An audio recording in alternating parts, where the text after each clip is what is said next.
My name is Minna Lammi, and I'm a program director of culture in an increasingly technologically driven society program that is funded by strategic research. So welcome everybody to this webinar.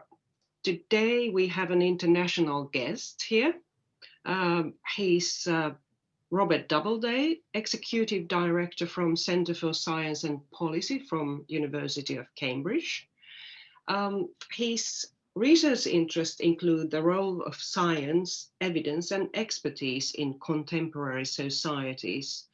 Uh, but last 10 years, he hasn't really done any research anymore. He has a research background in technology studies as well, but he's now working full time to connect policymakers and scientists at University of Cambridge. In 2010, he spent a year on secondment to the Government Office for Science, working on policies to promote engagement between academia and government. So he's been doing this work quite a while. Now, unfortunately, he missed his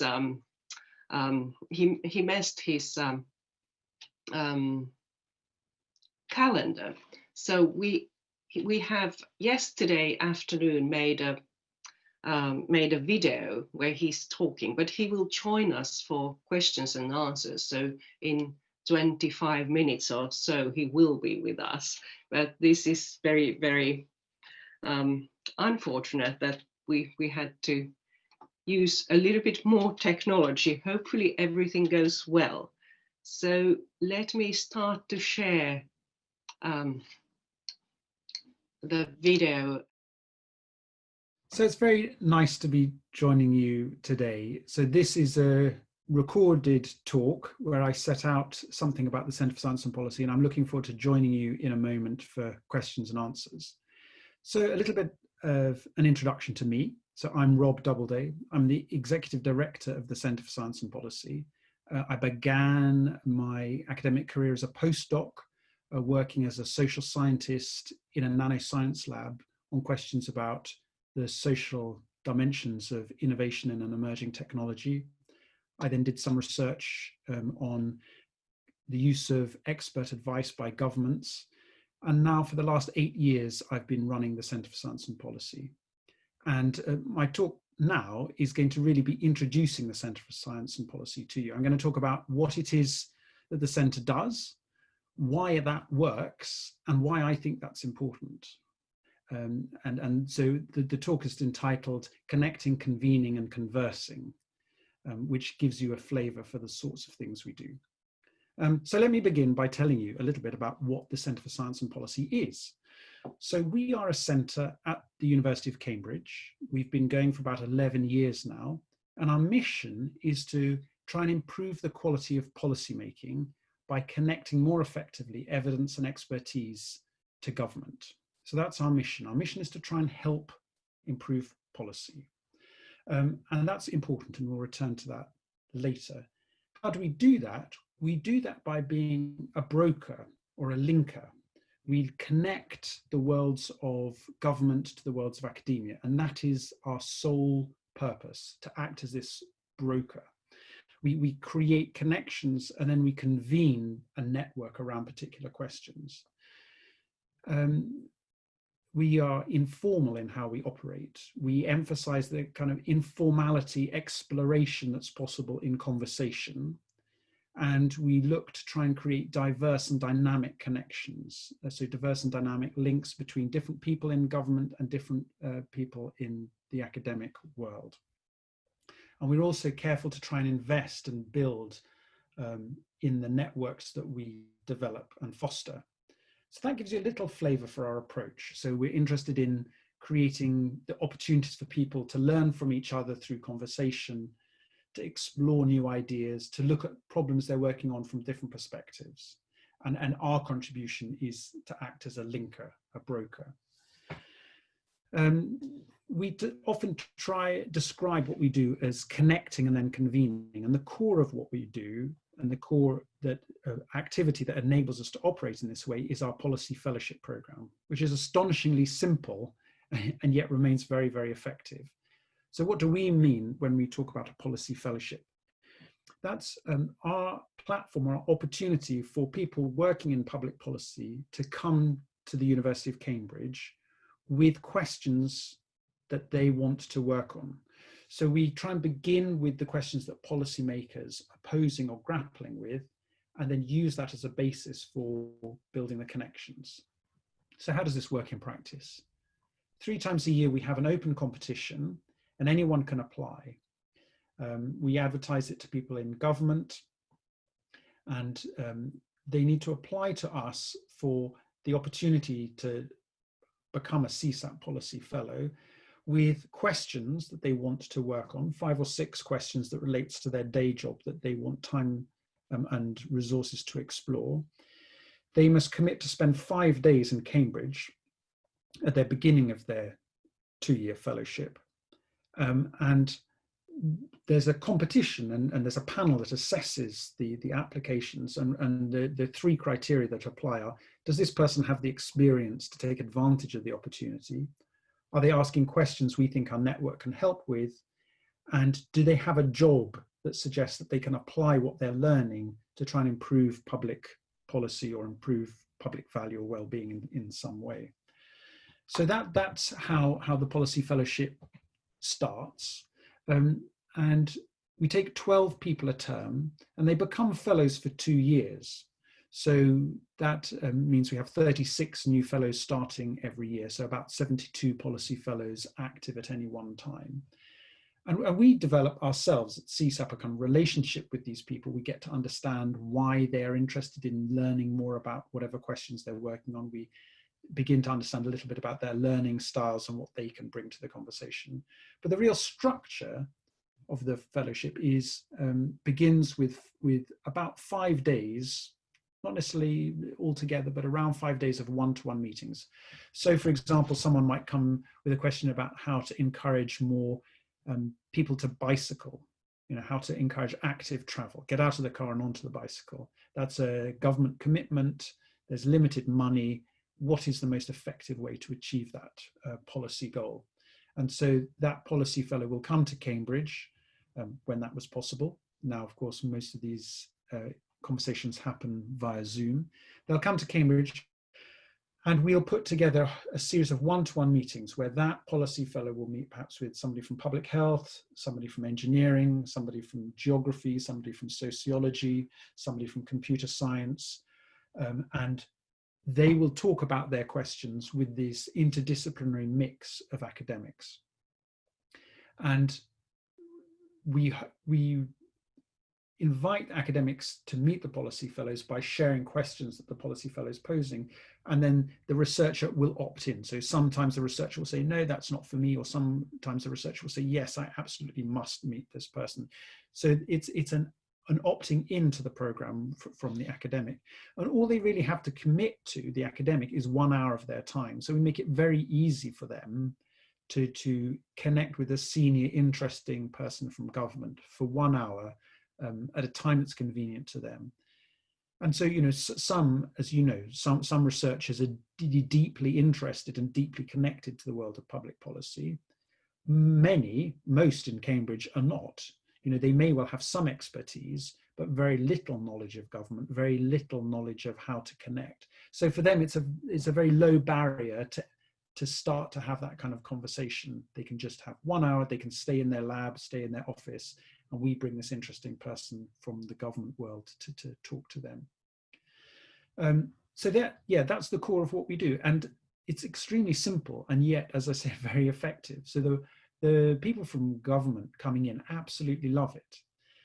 And the value they get is really just the space away from their pressured day jobs. As I said, at times when they can actually travel to Cambridge, they really appreciate just stepping away from their boss, the minister, and being in a university environment they find really inspiring and energizing.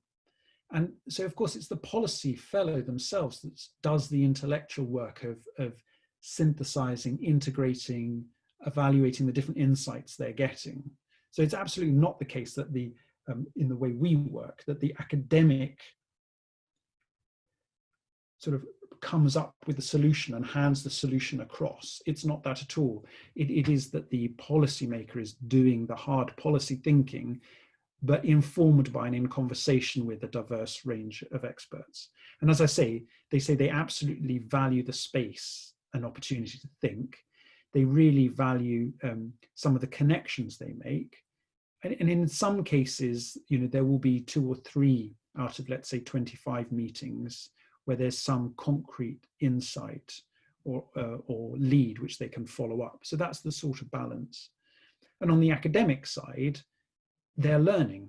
They learn from the policy fellow. So for example, somebody might be an engineer working on bridges, deeply passionate about bridges and the materials used to construct bridges, and recognizes that government is a major client for bridges, but never quite understands why does government think about bridges in these ways or procures this kind of bridge. And so with a conversation, they themselves, the academic, gets a better understanding of how issues they're interested in are seen from government. And people often say that it's that sort of conversational and informal setting that can be really productive, so that both the policymaker can rethink their question, the academic can rethink what is important in dialogue.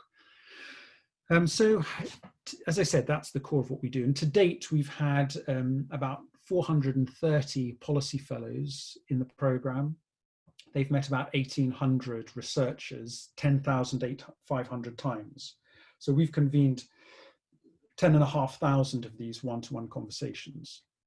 So to give you a feel of roughly how that works, so each policy fellow is meeting about 25 experts, and each expert has met about, on average, I would say, on average, 6 policy fellows.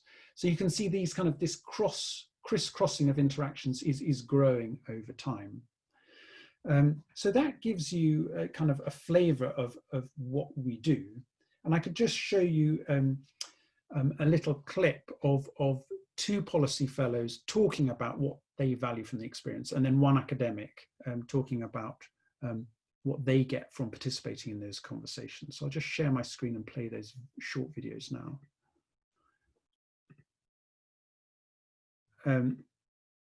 So this is a policy fellow who works for the British Virgin Islands government, talking about his conversations in Cambridge. I applied for a CSAP fellowship because I was addressing at work the very complicated relationship between Britain and the overseas territories. And I needed an environment in which I could think through the problems involved in new ways with objective, informed partners. And so that gives you a sense that it's a space where sometimes quite sensitive conversations can be had. And this is Teresa Marteau, a behavioural scientist at Cambridge. That's involved one-to-one meetings with policymakers, which I would say remains the core of the value that CSAP provides. I think not only to policymakers, but also to the academics who are engaged with CSAP. So these are the one-to-one meetings with policymakers, working both at national and local levels. So I've had meetings with policymakers working in Cabinet Office, numerous departments, DWP, DEFRA, DHSC, Transport, BAYS, just to name some of those that spring to mind. And policymakers who are wanting to think about tackling a range of problems, including climate change, inequalities, population health, and also. So there you go. That gives you a quick flavour of also, academics. So Teresa Marteau is a woman who does work quite a lot on really policy relevant issues, but she just values the opportunity to talk through in quite informal settings some of the issues she's working on. So just a final few thoughts on what it is we do is that, so this network then is created and curated by us of, as I said, almost approaching 430 policy fellows and 1,800 experts. So that's a group that we can then bring together for different kinds of events. So there are different kind of workshops we organize. That's another big part of what we do. Workshops addressing particular questions. And so again, these are very conversational, these are very exploratory. And so they fit at a particular place in the kind of ecosystem of relations between knowledge and government, particularly at the kind of exploratory, relationship forming, perspective checking kind of place in that ecosystem. So for example, an academic may come to us and say, look, I've got an idea for where I think there's some really policy relevant knowledge that I have, and I'd like to test it out before really committing to it. So we ran a workshop, for example, for somebody looking at a different way of thinking about property tax as a way of ensuring affordable homes. And so we brought a small group of policymakers and policy actors together to really sort of, if you like, brainstorm, challenge some of the thinking the academic had. And likewise, we're just doing some work now for the UK government on its data strategy, where they've got quite a sort of established, careful process for carrying out consultations, for commissioning research. But they just want a kind of a different space to come and check that they've not missed anything, hear some sort of challenging views in a safe space. So that kind of is a kind of workshop format we offer. And then the third thing briefly is we can also bring our network together for sort of professional development. So to give either early career researchers or early career civil servants or policy makers an opportunity to think about how this relationship can work more effectively, that relationship between evidence expertise and government and policy. And so we help them think through that relationship and what they can do to make that relationship work more effectively. So that's my kind of first part, but it's the longest part in terms of time, what it is that the Centre for Science and Policy does. Now, I do want to talk briefly about why I think it works. Because as I said, it's extremely simple. And I'll say a little bit about sort of what we are and why I think it works. So we're about 10 people, and we just work in this sort of knowledge brokering role. The centre was established, as I said, in 2009, and it was established with a donation of £1 million from a philanthropist to get it going. So it's always been quite autonomous, not really an integral part of the sort of centre of the university. CSAP has always been its own, as I say, or slightly autonomous entity with its own mission, which is not to advance research, it's not to advance the interests of the university, it's not to advance learning. The mission is to help advance the quality of policy making. And right at the beginning, we recognised with £1 million, which, on the one hand is a good amount of money, on the other hand, is not a huge amount of money, that we'd have to be quite careful about where we wanted to make a contribution. So we early on decided that we weren't going to do research and we weren't going to do policy advice, that we were going to focus on being the linker and the bridge, and that we were going to evolve really our business model. So we were going to try different ways of being that linker and bridge and evolve through kind of testing, learning and adapting to come up with product solutions that would work given the kind of particular context CSAP found itself in. So that's really how the policy fellowship we arrived at the policy fellowship. That was an evolved kind of discovered rather than kind of invented mechanism. And why? So that's kind of how we've operated. We now earn our income through charging fees. So the policy fellows pay fees, and academics charge put in an amount of money on research grants, which they use then to pay us a fee for running workshops. So our income comes from lots of small fees that we charge the policy fellows and then also the academics for that kind of linking service we provide. As I sort of hinted at earlier, I think it is helpful to think of the relationship between research and knowledge on the one hand and government and policy on the other, there's a very complex set, a web of interactions, almost like an ecosystem where there are many different actors performing very many different kind of functions. And we're very clear that the Centre for Science and Policy really only makes one kind of contribution, only performs one set of functions within this much more wide ecosystem. And ours is very much about forging new connections, building networks, but doing and creating opportunities for conversation, informal mutual learning. And we'd never say that that's the only way or even the dominant way that these relationships should be worked out. The much more formal kind of contractual relationships are also very, very important, and other ways of operating too. More public kind of advocacy roles are also very important. But we do think that our mode has an important contribution to make.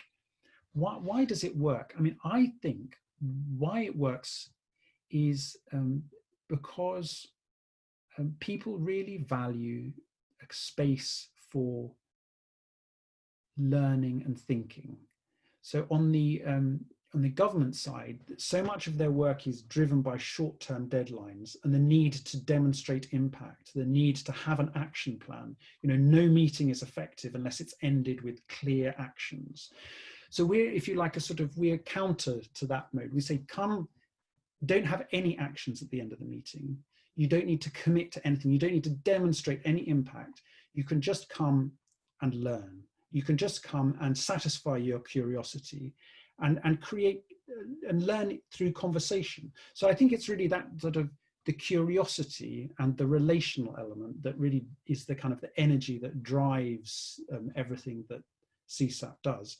And, you know, that's such a powerful motivator for so many people, particularly when they find that, you know, requirements for accountability and requirements for action and requirements for sort of short-term demonstrations of action are so great that we provide this kind of little space that actually people, one of the things they say is they find it very energizing. They find it really refreshing. So that's kind of how we keep people motivated, keep people wanting to come to us.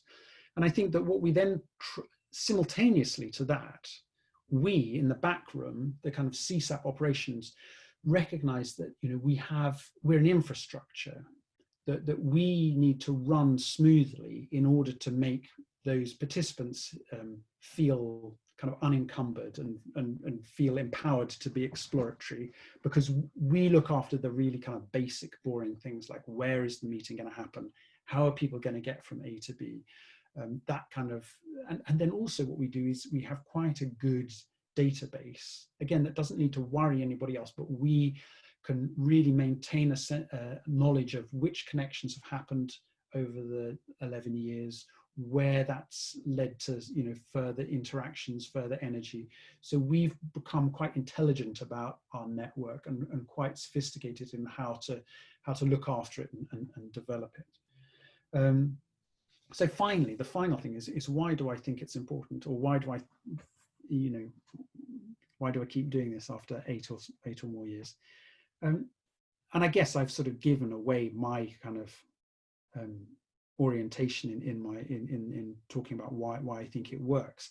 I mean, I think that the kinds of issues that governments are trying to deal with, and then the kinds of ways that academic research is responding to the nature of the world today, inevitably the kinds of issues people are trying to grapple with exceed what one discipline or what one government or what one individual or one team can encompass or manage. And so really the value of links and interconnections and the kind of synthesis of different perspectives becomes ever more important. And so we see ourselves as being part of that kind of linking world, that providing of those connections, and particularly doing so in a way, doing so consciously, in a way that tries to build in a certain amount of reflexivity. It tries to build in space for thinking and learning and changing. And it tries to also recognize that humans do often learn relationally. And they do, you know, particularly outside, you know, formal systems of knowledge production. So in governments, for example, people learn relationally. They learn from each other. They learn in kind of informal apprenticeship modes. They draw on their established networks. And we I mean, it may be different in Finland, but I mean, that's certainly how policymakers in the UK operate. So we recognize that, and rather than sort of dreaming up some ideal kind of database that they can plug into and get knowledge, we recognize that that's often how they work. So we think, okay, well, how do we diversify their networks? How do we encourage them not to just turn to the same kinds of disciplines or same, established experts? And so that's the kind of function we perform. And then the people that are part of our network, I think they share, we're fairly explicit about why we're doing what we do and what we care about. And so I think therefore people that come to join our activities often sort of stay attached and feel a sense of kind of belonging or membership, and the kind of the values that we espouse of kind of intellectual curiosity and rigor combined with public service and are values that sort of people want to identify with, and their muscles they want to exercise, and so I think they feel very positive about what it is that we are trying to achieve, and when we operate, we're always trying to give away our connections and create more opportunities. So we're definitely not the kind of hoarding our connection. We're trying to be as sort of expansive as possible. And that's a sort of enlightened self-interest, because we feel that sort of the more useful we are, the more open we are for the people that come to us, then the more attractive we will be for others to come to us. So, as I said, I would call it sort of enlightened self-interest in the way we operate. And so finally, to sort of, by what analogy do we think of ourselves? And right in the early days, sometimes we thought of ourselves as learning from the internet. So trying to create peer-to-peer connections between people in government and people in academia, where we as the centre aren't concerned about what information or messages are exchanged between the peer-to-peer, between the peers through these links, but just a sense that the system as a whole will be more robust and better if there are more of these peer-to-peer links. But I think that we've kind of evolved beyond that view a little bit and recognize that we have more of a sort of curatorial role as well. So whereas we do definitely see the value that we provide as creating these peer-to-peer links, we see that we offer a kind of, as I said, a curation of those links. So one historian of science described us as a sort of 21st century salon. So if you like, we think of ourselves as trying to host parties, inviting kind of an interesting mix of people and getting the lighting right, and then creating the atmosphere that then encourages all these kind of peer-to-peer connections to be made, not through our guidance, but through our kind of setting up of the initial conditions. So I hope that's given you a sense of what it is we do and why that we think that works and what motivates us. And I very much look forward to your questions. Thank you. Right, that was Robert's talk. I assume he's now here, and I assume Päivi is also here. So perhaps Päivi would like to say something first. And yeah, good afternoon, everybody, and welcome, Dr. Doubleday. I hope that you are here. I'm the director of Division of Strategic Research at Academy of Finland, and this division supports the work of Strategic Research Council. And Dr. Doubleday, thank you for the speech that we just heard, and thank you for joining us to discuss those issues further now. As you know, the Strategic Research Council provides funding for such projects that seek solutions to complex problems, major challenges that face our society. And therefore, in addition to producing research results, the Council underlines the importance of societal impact of research, as well as interaction with policymakers and other end users in the society.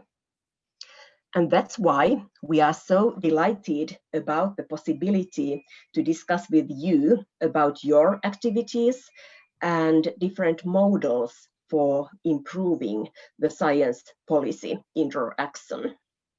And our researchers have prepared questions beforehand for this event.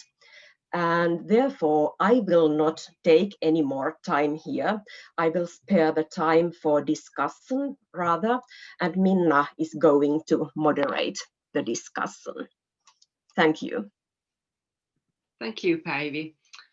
So, Rob, I do have some questions for you straight away, because people have asked questions already, and you are now free to ask questions in the chat, and also if you want to talk, so please, you are free to do that as well. But Rob, people were wondering, you were talking about government and policymakers, and of course the British system is a bit different from Finnish ones. So who do you see as policymakers? And do you have a different type of practices how you interact between different types of policymakers? For example, decision makers in public bodies, companies, and NGOs. Yeah, that's a very, very good question. I mean, in principle, we take a very broad view of what could count as public policy and public policy professionals. And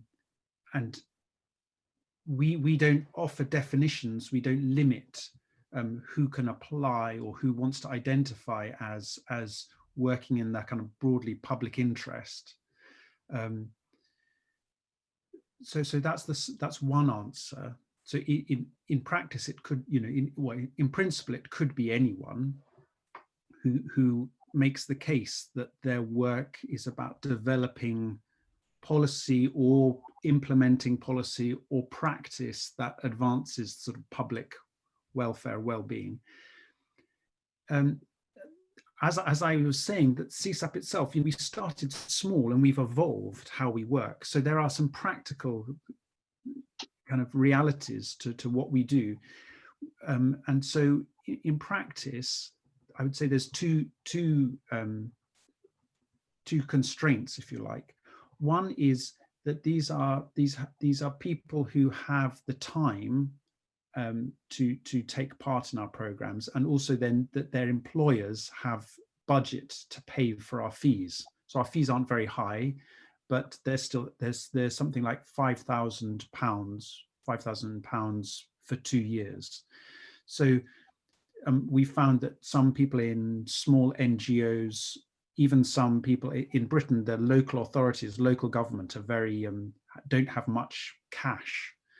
So it limits participation from important sectors that we would like to engage with more. That's one constraint.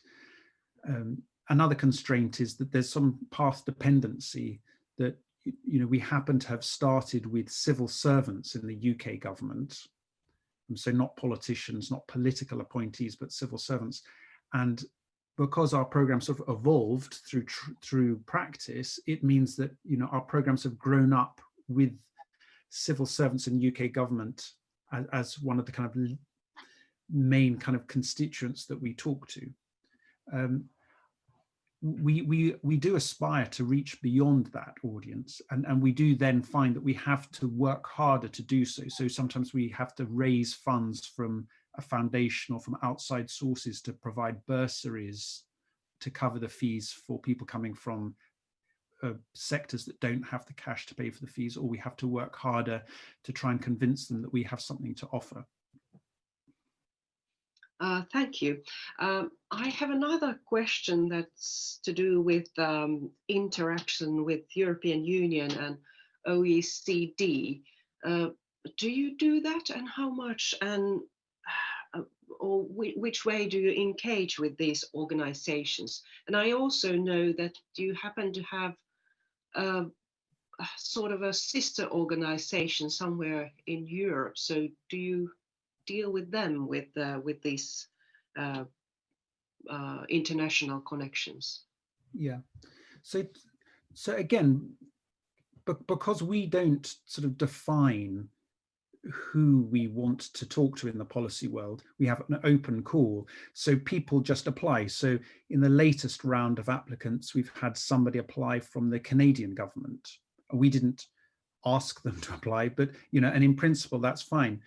So we've had interest from the OECD, from some UN organizations, and from some other national governments, and we are pleased to sort of work with them where we can. The European Commission has been a different case. From the beginning, we did actively try and recruit policy fellows from the European Commission, and we were quite successful. So every year we were having 2 or 3 kind of officials from the European Commission, heads of unit, that sort of thing.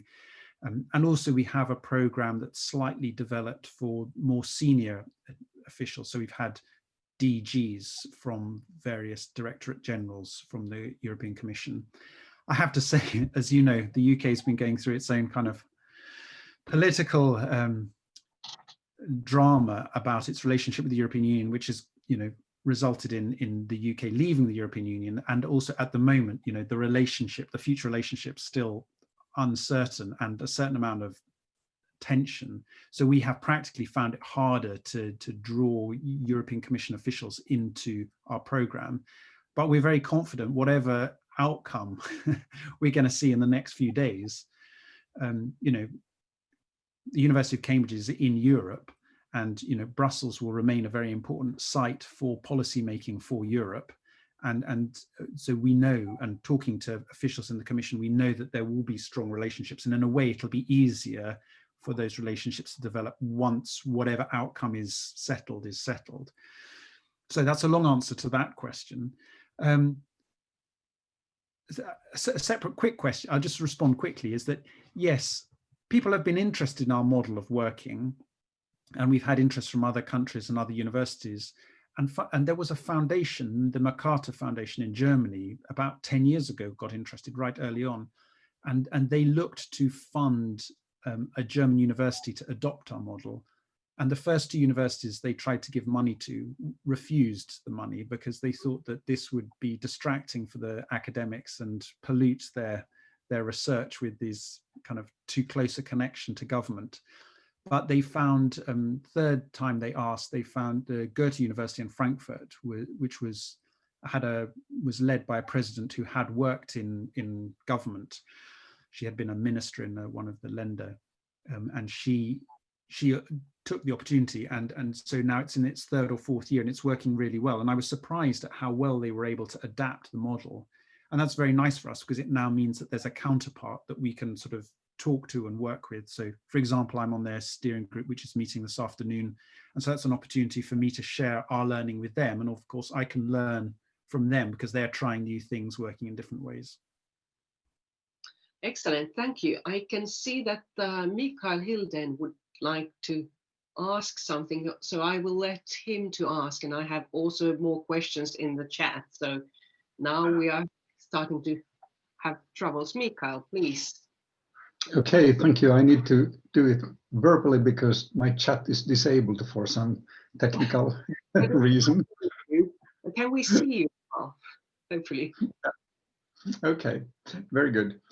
Well, thank you, first of all, for a very interesting presentation. I have one or a couple of practical questions that indeed you alluded to them, but how do the policymakers who apply find the time? It's up to them to negotiate, or do you also negotiate with their employers and to get this as an accepted time away? Because I know certainly for Finnish policymakers, get them even to a 2-hour meeting might sometimes be a challenging feat, but at the same time very much appreciated, this direct connection between research and policymakers. So definitely that idea I can clearly see.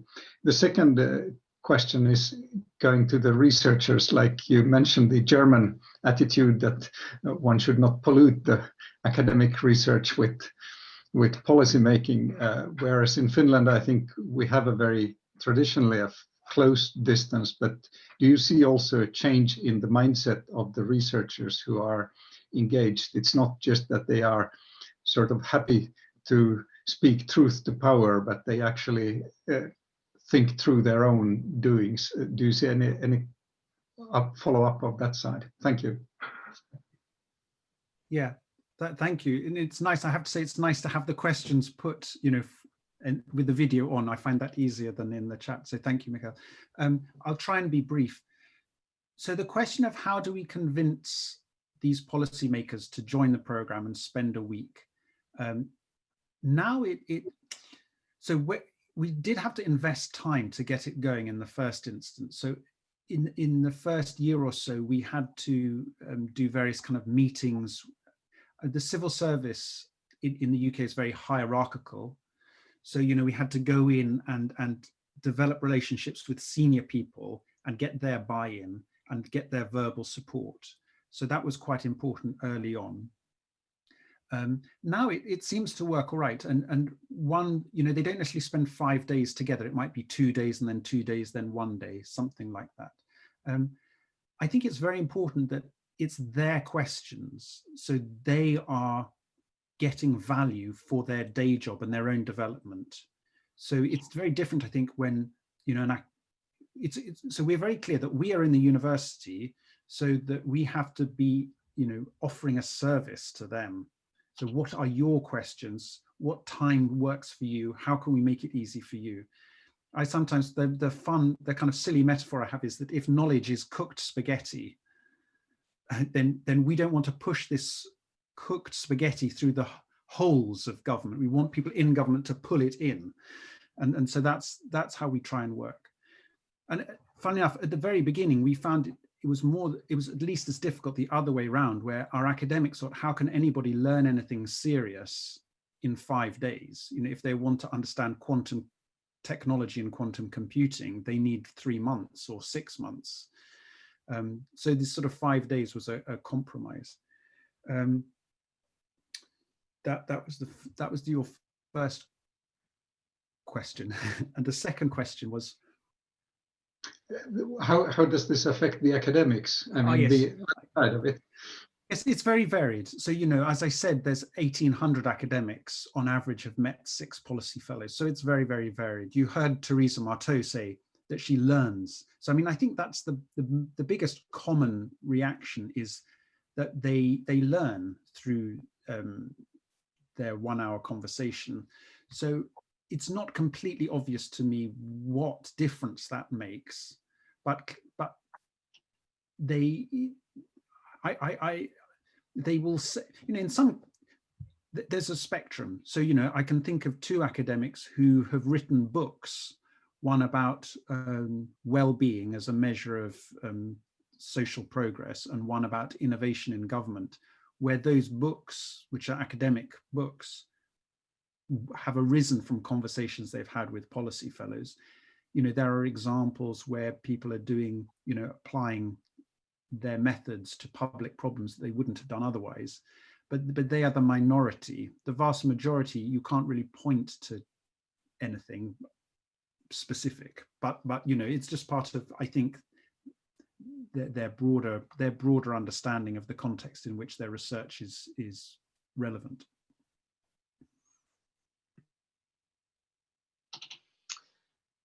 Thank you. I have a question in the chat. You said that you facilitate the salons of policymakers and researchers parties. Could you elaborate a bit more on that, please? You make the links between people, organize the meeting, places, times, but are there some other practices how to ensure the right lighting? I mean, that how do you facilitate trust, curiosity, discussion, and lower the professional roles for people to genuinely interact with each other?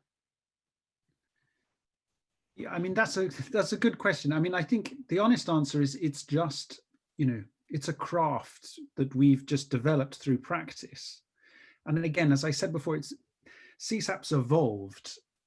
So we didn't start with a particular vision of how we were going to work. We started and then evolved and then, you know, developed our own practice.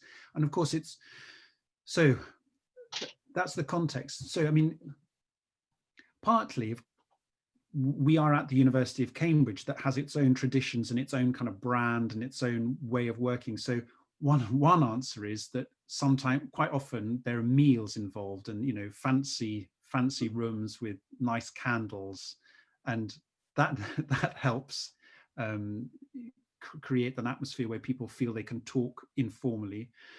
But almost more than that, it's just something that's emerged over time that you know, the more we do, the better we get at it, and the better we get at it, the more confidence other people have in trusting us, and we sort of create some norms of social interaction. So, and I think it's a good question. So I don't, you know, so I'm thinking about it now. I do think that the one-to-one meetings are a very helpful way of establishing this norm of peer-to-peer connection. So the academic and the policymaker are sort of talking on the same level, and one-to-one, they're in this room where they can be more open, and I think that because that is the entry point for most of the people in our network, I think that does help establish a social norm for that kind of conversational, open and trusting interaction. So that's interesting. So mostly you have one-to-one meetings, and then you organize fancy meals perhaps at the colleges with the small group also. I think Pilvi Toppinen had hand up. Pilvi, would you like to ask something? Yes, please. I try to start the camera as well. Thank you. My chat is disabled somehow, but I hope you can see me now. I can see you. I'm Pilvi Toppinen. I work for the Strategic Research Council as a senior science advisor. But my question is about the surrounding. This sounds very fascinating to my ears, but what do you consider? May I ask, who do you see as your competitors? Or do you think your role is truly unique, or are there other similar services available in universities, government, or consultancies, or how do you see the setting? Who are you competing with in providing this service? Thank you.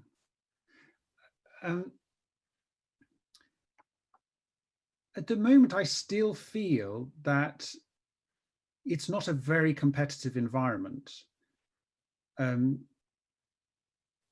Sorry, there's some lag here, but I think, is this all right now if I just answer the question? Yes, please do. So yeah, I don't feel it's a very competitive environment. I feel like at the moment it's still a sort of an open frontier. There's still far more opportunity for links to be made between research and government than there are people trying to fill that role. So it feels much more like an opportunity for collaboration and an opportunity for improving the practice. So I think that in a way, our main competition is with other demands on the attention of researchers on one hand and government and policymakers on the other, not with other people trying to link these two worlds. So as much as possible, we try and work with other universities and other actors that are trying to link these two worlds, because I feel that wherever one of us is making progress, that's actually helping all of us. All of us make the case that investing, if you're in government or in the research world, investing time in working with each other is a good investment. So that's one answer. Having said that, in the UK, research funding has over the last 10, 20 years been allocated with more attention paid to what kind of impact that has on the world, or what plans for impact are in place. And so there is a sort of financial return to universities or research groups if they can either demonstrate they have had impact or argue that they've got a good plan for impact. And public policy is one of those recognized areas for impact. So that does mean that more universities and more academic groups are operating in this space. I think that CSAP has some distinctive ways of working. And partly, I think I mentioned that because our mission is primarily to help public policy, not to advance the university's interest, that makes us a bit different, because some similar activities that have been set up, for example, some universities have seen this as a strategic opportunity to increase their research income or increase their public profile, and therefore they invest in these activities. The real purpose they want to achieve at the end is, a better brand value for their university or increase their research income, which does in the end shape the activity. It can still be hugely valuable and hugely worthwhile, but because that's not our aim, not our ultimate aim, it gives us an ability to operate slightly differently. But there are no other competitions in NGOs or similar agencies working in the sector in the UK? Well, it's interesting. I think there are, there are private sector firms. I mean, NGOs, I can't think of it. There are. Everybody seems to work slightly differently. I mean, as I say, the opportunities are great enough that there's enough space for people to seem to find their niche. Some work on like transport policy, or there's specific areas of policy they might work on. Or if they're in the private sector, they might need to deliver results and be able to demonstrate kind of, more results oriented. And all of these, of course, are very, very important. So I think, thinking of it as an ecosystem with different players, whereas our niche is very much more this kind of exploratory, rethinking the questions, exploring different options. But your main way of working is given the space to policymakers to come with their own questions. So you sort of put yourself a little bit further away. So I assume you don't have agenda in the way that you would like to impact certain areas, for example. But how do you choose then the fellows who you take in? What are interesting questions? If you choose if you have 300 fellows and you choose, I don't know, 100 from there, how do you choose? Again, I can tell you how it actually happens, because this week we've had one of our selection processes. So this week we had 18 applicants for 12 places, and 2 or 3 of those applicants weren't really competitive. So really we're looking at sort of 16 or so applicants for 12 places. And it just works quite easily. We have a panel that just assesses, does this individual have the experience and capability to take advantage of the opportunity? Are they asking questions that our network can help with? And do they have a role that suggests they can apply what they learn to advance public interest? And so we just apply these 3 criteria. And it's not very difficult to find, interesting people asking questions we can help with that are doing interesting jobs. So that's just how we do it. We don't invest much in marketing. You know, maybe we could invest more in marketing and then have, you know, 3 or 4 times as many people apply. And that could be a good idea, because then you could say, well, maybe that would increase the diversity. But then it would give us a problem of how do we select them? And so at the moment, we find that we get enough diversity and enough quality. So we do think about the diversity. So we do think about, is this a mix of interesting questions with an interesting mix of people from an interesting mix of places? So we're trying to look after the sort of the network. I sometimes think, you know, I talked about it as a salon. Another metaphor is sometimes a garden. You know, we're trying to sort of grow this sort of organic community. Anyway. Do you have examples? If you think you've been doing this 10 or more years, so what has come out? Can you trace some changes in policy making, for example? If your mission is to make policy better made, or you said it earlier here. So how do you know you are doing it well? You connect people, but what happens then? Do you follow it? Yes, well, there's a lot in that question. So I can say, yes, we do follow. We do follow people. And because there's been so many interactions, of course, there's a lot of different things that have happened. I mean, judging whether, you know, judging how well policy is made and whether it's improved or not is, of course, very, very difficult. And we, to be honest, we don't really try and do that. I know some people try, but we don't try. We rely a lot on this kind of self-reporting of people in our network. You know, do they think this has improved their practice as a policymaker, or do they think this has improved their research as a researcher? And so we rely a lot on self-reporting and what value people say they have got from the programs. And so there are instances where people can say, yes. I mean, policy, as you know, policy making is a very complex business. So really and because we mostly deal with policy advisors, if you think really what is mostly happening is these are people advising decision makers, or so they can say that we think we have offered better advice. Now, you know, what political choices are made and whether we think they're the right political choices or the wrong political choices, I mean, that's, you know, that is a different, you know, and there are instances where people can say that we think that, you know, we've offered better political advice and we think that decisions have been taken that are better decisions because we've offered better advice. I can't remember the one that always comes to my mind, I don't know if I mentioned this, was about, I think I did mention it, about the bicycling, so government support to get people bicycling. Well, that was a concrete case where from a couple of the conversations that led to a different way that government analysed investment in cycling schemes.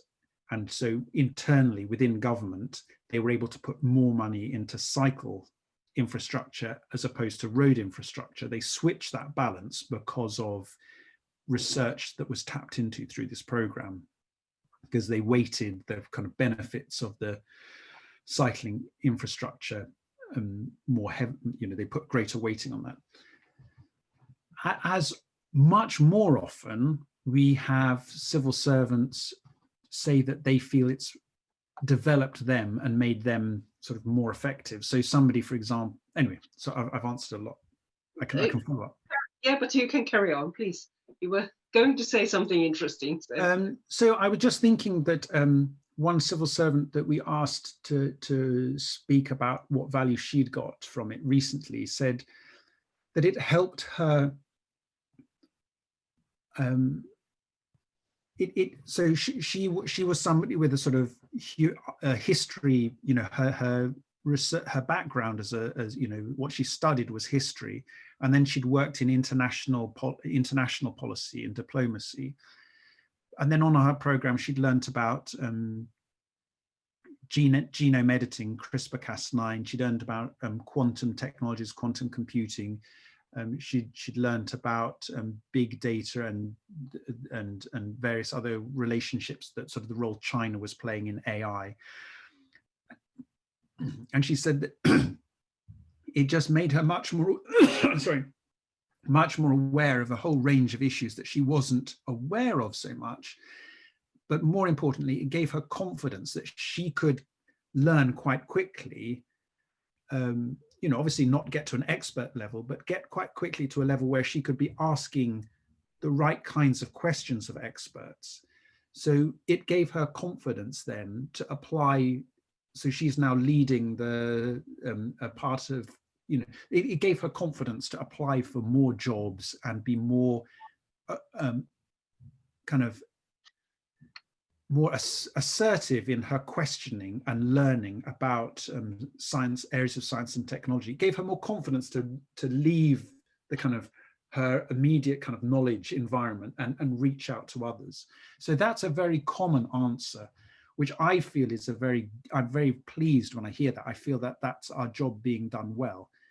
You know, tracing that through to kind of actual outcomes is quite difficult. Thank you. I think we still have some less than 10 minutes to go. So if someone wants to ask a question, please come and do that now. I'm quickly looking chat, but I can't see anything there. But I think there's a question about longer term links. Oh, okay. Is that the question you're asking? No. Do you follow a longer term if the links stay alive and active after the 2-year fellowship is over? Or do you follow the long term? That's me, Emilia, but I can't put the video on. So I have voice and chat, but no video available. Sorry for that. But I would just like to hear that. How do you follow the impact of your own services? That do these links stay active and on a longer term? So what is your time frame for evaluating your own impact? That you worked for 11 years, that's quite some time, and a lot of people have gone through your services. So could you elaborate on that a bit, please? Yeah, I mean, there's sort of two aspects to that question, I think. Well, one is the one I'm most interested in, which is how long lasting are the relationships? And we aspire to really make these lifetime relationships. And I think that's a real, you know, so I'm really advocate, you know, there's lots about what we do that I think are very specific to our context, but there are some lessons that I think are really worth reflecting on. And one of them is the investment in this infrastructure of building links and connections between the worlds of research and worlds of kind of use or application. We're specializing in our case on public policy. And I think that those building and supporting those connections is a long-term investment. And I think that the fruits, you know, can be, you know, apparent years after the initial encounters. So we aspire to keep, you know, as long as people are alive and working, we try and keep in touch with them. And we have various kind of structured ways of doing that. But that's worked quite well. Of course, some people dip in and dip out and disappear, but we really try and find ways to keep engaging, bringing them back into the program. And, you know, I don't know what it's like in Finland, but in Britain, policy, people in government, you know, people in the policy world kind of tend to chop and change jobs quite quickly. So they might be working in public health one week, and then they might be working in kind of policing the next week. And then, you know, 2 weeks later, they might be working in transport. And so if you're trying to build those relationships just with respect to one area of policy or one area of research, every time they move jobs, that's a loss to you. But because we are an infrastructure that's trying to span everything, if they move, then actually that can be a benefit, because we now have a new person in transport that we didn't have before that we can then link up in new ways. Again, no, in terms, does that make sense? Yeah. Yes, thank you, it does. And that's wonderful that someday we have to ask you, how do you do that in practice? How do you follow 10,500 people for a longer term? But let's not take too much time on that, but that would be really interesting to know. Thank you. This is fascinating also for us working for the Division of Strategic Research. Thank you. Yeah, thank you. I lost a bit of the sound quality then. I think my connection's a bit weak, but yes, thank you. I got the gist of it. I mean, again, the question of impact is a difficult one to be really rigorous about. Yeah, the long-term kind of, quantifiable impact of our work is a harder one, but yeah, sorry, that's enough. It's okay. I can see that Mikael wants to join again. So please, where are you? Yes, I'm here. Thank you. It seems that there's a lag in the communication, but you can hear me all right? Yes. Okay, very good. Yes, thank you. I'm following up on the impact issue also, that I guess the question I have is, to what extent do you emphasize, I mean, you underline very much the personal impact and the personal benefits of these individual policymakers, as opposed to then maybe a more broader topical benefit for the organizations that send out somebody to come in. So do you hope to get that thinking through, that also if the Department of Transport puts somebody on your program, then will the Department of Transport, not just through that individual, but more generally, be more attuned to policy science interaction? That's one aspect. And then the second aspect is that, do you see also a risk that when you build it heavily on personal relationship, that you may end up with having actually, in a way, too strong personal relationships, so that the personal opinions and ideas, interests of the researchers start to become channelized into a particular policy area? Is that an issue for you at all? Thanks. Yeah, two great questions. My internet connection is not great, but can you hear me all right? Yes. Okay, I think I got the first question was about, the balance between the individual benefit and the kind of organizational benefit. And the second one was around, can strong personal relationships actually, after a while, kind of undermine the rigor and the kind of the evidence and the balance of evidence being given, if I understood correctly. So the first question that's an important point. In a way, you have what benefit is the individual getting, what benefit is their organization getting, and then really, the idea is there's a wider societal or public benefit. And I would say that we are still on a journey. What I've told you about is where we are at 10 years old, really. And what I can say is that at the moment, we are strongest on this personal benefit. And we say, well, we from the university world don't know so much about how the organization, the Department for Transport, works. The people that know best about how Department for Transport works are the people in the Department for Transport. And so we rely on them and the structures they set up, such that, if that department is investing the money and the time in sending this person on the program, that between that organization and that person, they will make sure that there is a return on that investment to the organization.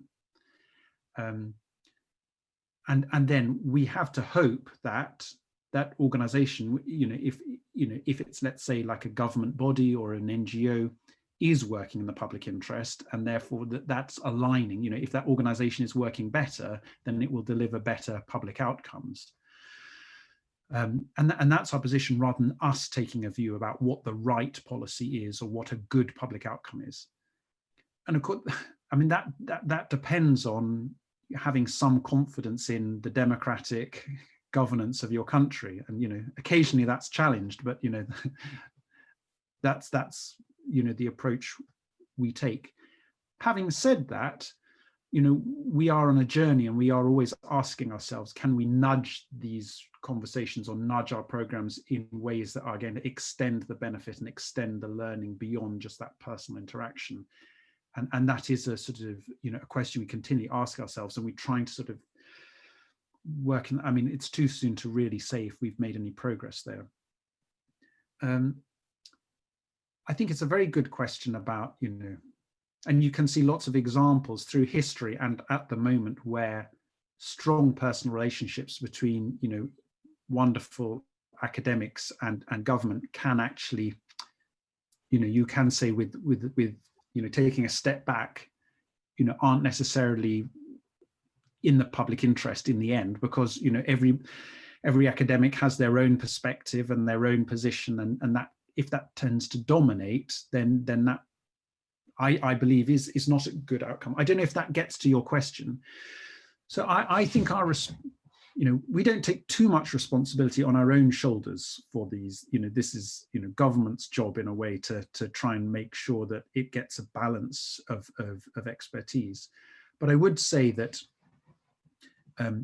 we do try. So one of the things is we always connect our policymakers to a range of different academic perspectives.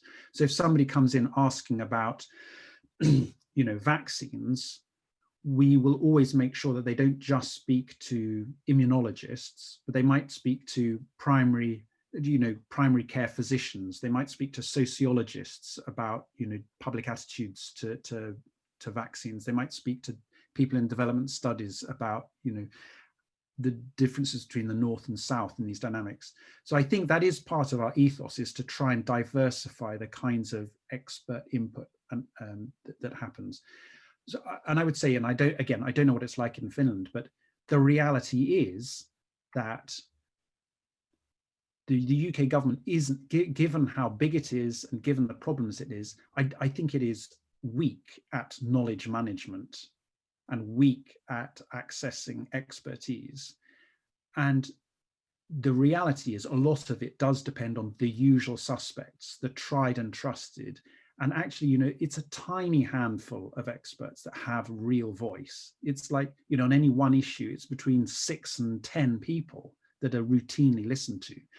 So, you know, the reality is that if we're extending, you know, that pool of trusted voices, you know, I think, you know, there's a fundamental question about, you know, how one might really want to design an ideal world. But given the, you know, humans are humans and we are in the world we are in, I feel that by just marginally diversifying the range of experts that are in the room, that's a contribution. Thank you. That was so fascinating that we could carry on talking, but I'm afraid we are already run out of our time. So thank you, everyone, and thank you, Rob, to join us. And hopefully we can carry on with this discussion at some point. Yeah, well, thank you. I mean, I've been very much in the sort of what we call broadcast mode, which is, you know, recognizing that we just have one set of experiences and just trying to share that with you. But, you know, if we meet again, I'd be very much more interested in hearing and understanding more about, you know, the situation in Finland and how these strategic research programs are developing and what the opportunities and thinking are about how research being done in Finland and the networks that Finland's part of are conceiving their connections with public policy. I would be interested in learning. Well, we'll do that at some point, yes. And I think it's the situation in Zoom is also very television-like.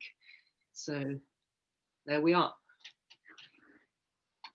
So thank you, everyone. Have a good afternoon. And Finland, of course, is 2 hours away. So it's lunchtime soon in the UK, but it's already afternoon in Finland. So have a good afternoon, everyone, and see you, I think, next month.